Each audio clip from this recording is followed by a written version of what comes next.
Fairy Tales by the Brothers Grimm. Chapter 46. Lily and the Lion. A merchant who had 3 daughters was once setting out upon a journey, but before he went he asked each daughter what gift he should bring back for her. The eldest wished for pearls, the second for jewels, but the third, who was called Lily, said, "Dear father, bring me a rose." Now it was no easy task to find a rose, for it was the middle of winter, yet as she was his prettiest daughter and was very fond of flowers, her father said he would try what he could do, so he kissed all 3 and bid them good-bye. And when the time came for him to go home, he had bought pearls and jewels for the 2 eldest, but he had sought everywhere in vain for the rose, and when he went into any garden and asked for such a thing, the people laughed at him and asked him whether he thought roses grew in snow. This grieved him very much, for Lily was his dearest child, and as he was journeying home, thinking what he should bring her, he came to a fine castle, and around the castle was a garden, in one half of which it seemed to be summer-time, and in the other half winter. On one side the finest flowers were in full bloom, and on the other everything looked dreary and buried in the snow. "A lucky hit," said he, as he called to his servant, and told him to go to a beautiful bed of roses that was there, and bring him away one of the finest flowers. This done, they were riding away well pleased, when up sprang a fierce lion and roared out, "Whoever has stolen my roses shall be eaten up alive." Then the man said, "I knew not that the garden belonged to you. Can nothing save my life?" "No," said the lion, "nothing, unless you undertake to give me whatever meets you on your return home. If you agree to this, I will give you your life, and the rose too for your daughter." But the man was unwilling to do so, and said, "It may be my youngest daughter, who loves me most, and always runs to meet me when I go home." Then the servant was greatly frightened, and said, "It may perhaps be only a cat or a dog." And at last the man yielded with a heavy heart, and took the rose, and said he would give the lion whatever should meet him first on his return. And as he came near home, it was Lily, his youngest and dearest daughter, that met him. She came running and kissed him and welcomed him home. And when she saw that he had brought her the rose, she was still more glad. But her father began to be very sorrowful, and to weep, saying, "Alas, my dear child, I have bought this flower at a high price, for I have said I would give you to a wild lion, and when he has you he will tear you in pieces and eat you." Then he told her all that had happened, and he said she should not go, let what would happen. But she comforted him and said, "Dear father, the word you have given must be kept. I will go to the lion and soothe him. Perhaps he will let me come safe home again." The next morning she asked the way she was to go, and took leave of her father, and went forth with a bold heart into the wood. But the lion was an enchanted prince. By day he and his court were lions, but in the evening they took their right forms again. And when Lily came to the castle he welcomed her so courteously that she agreed to marry him. The wedding feast was held, and they lived happily together a long time. The prince was only to be seen as soon as evening came, and then he held his court, but every morning he left his bride and went away by himself, she knew not whither, till the night came again. After some time he said to her, "Tomorrow there will be a great feast in your father's house, for your eldest sister is to be married. And if you wish to go and visit her, my lion shall lead you thither." Then she rejoiced much at the thoughts of seeing her father once more, and sent out with the lions, and everyone was overjoyed to see her, for they had thought her dead long since. But she told them how happy she was, and stayed till the feast was over, and then went back to the wood. Her second sister was soon after married, and when Lily was asked to go to the wedding, she said to the prince, "I will not go alone this time. You must go with me." But he would not, and said that it would be a very hazardous thing, for if the least ray of the torchlight should fall upon him, his enchantment would become still worse, for he would be changed into a dove, and be forced to wander about the world for 7 long years.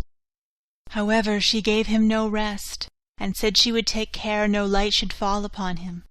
So at last they set out together, and took with them their little child, and she chose a large hall with thick walls for him to sit in while the wedding torches were lighted. But unluckily no one saw that there was a crack in the door. Then the wedding was held with great pomp, but as the train came from the church and passed with the torches before the hall, a very small ray of light fell upon the prince. In a moment he disappeared, and when his wife came in and looked for him, she found only a white dove. And it said to her, 7 years must I fly up and down over the face of the earth, but every now and then I will let fall a white feather that will show you the way I am going. Follow it, and at last you may overtake and set me free. That said, he flew out the door, and poor Lily followed, and every now and then a white feather fell and showed her the way she was to journey. Thus she went roving on through the wide world, and looked neither to the right hand nor to the left, nor took any rest for 7 years. Then she began to be glad, and thought to herself that the time was fast coming when all her trouble should end. Yet repose was still far off, for one day as she was travelling on she missed the white feather, and when she lifted up her eyes she could nowhere see the dove. Now, thought she to herself, no aid of man can be of use to me. So she went to the sun and said, Thou shinest everywhere, on the hilltop and the valley's depth. Hast thou anywhere seen my white dove? No, said the sun, I have not seen it, but I will give thee a casket. Open it when thy hour of need comes. So she thanked the sun, and went on her way till evening-tide, and when the moon arose she cried unto it and said, Thou shinest through the night over field and grove. Hast thou nowhere seen my white dove? No, said the moon, I cannot help thee, but I will give thee an egg. Break it when need comes. Then she thanked the moon, and went on till the night wind blew, and she raised her voice up to it, and said, Thou blowest through every tree and under every leaf. Hast thou not seen my white dove? No, said the night wind, but I will ask 3 other winds, perhaps they have seen it. Then the east wind and the west wind came, and said they had not seen it.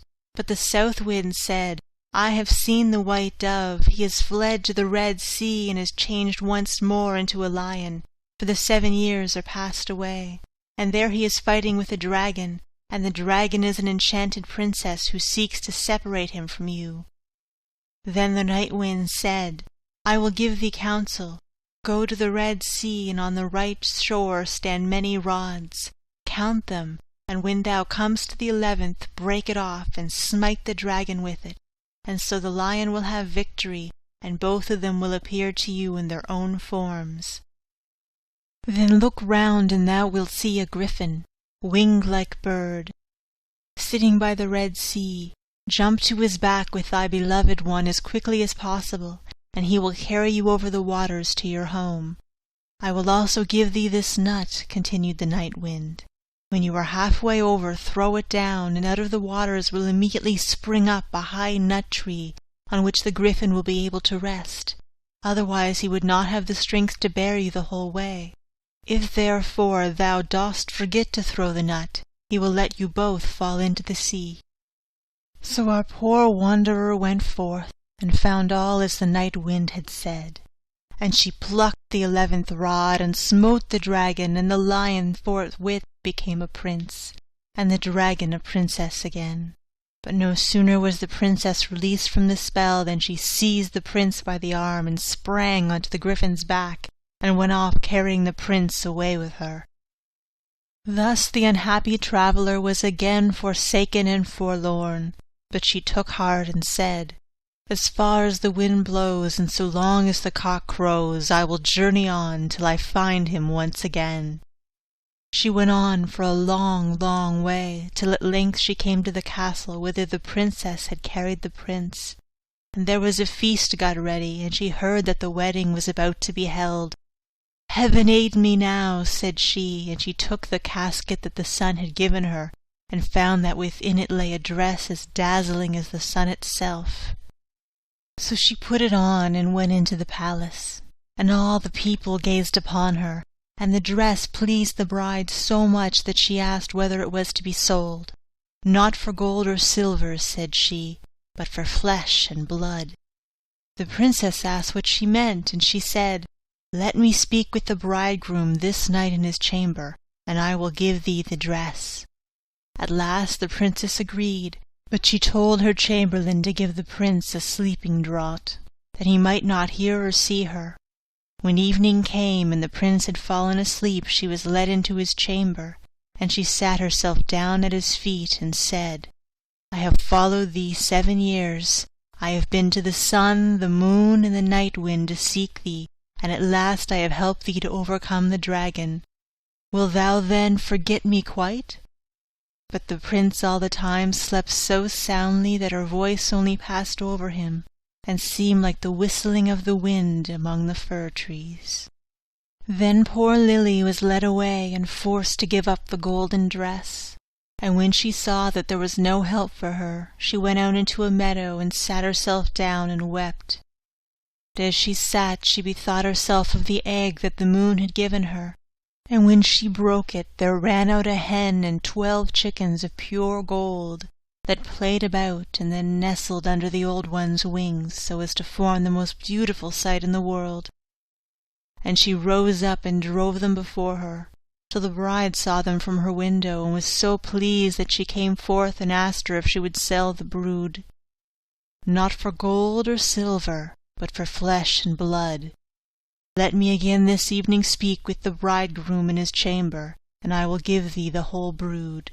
Then the princess thought to betray her as before, and agreed to what she asked.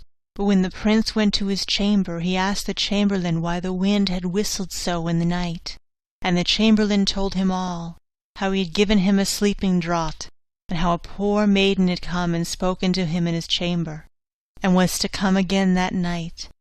Then the prince took care to throw away the sleeping draught, and when Lily came and began again to tell him what woes had befallen her, and how faithful and true to him she had been, he knew his beloved wife's voice, and sprang up and said, "You have awakened me as from a dream, for the strange princess had thrown a spell around me, so that I had altogether forgotten you.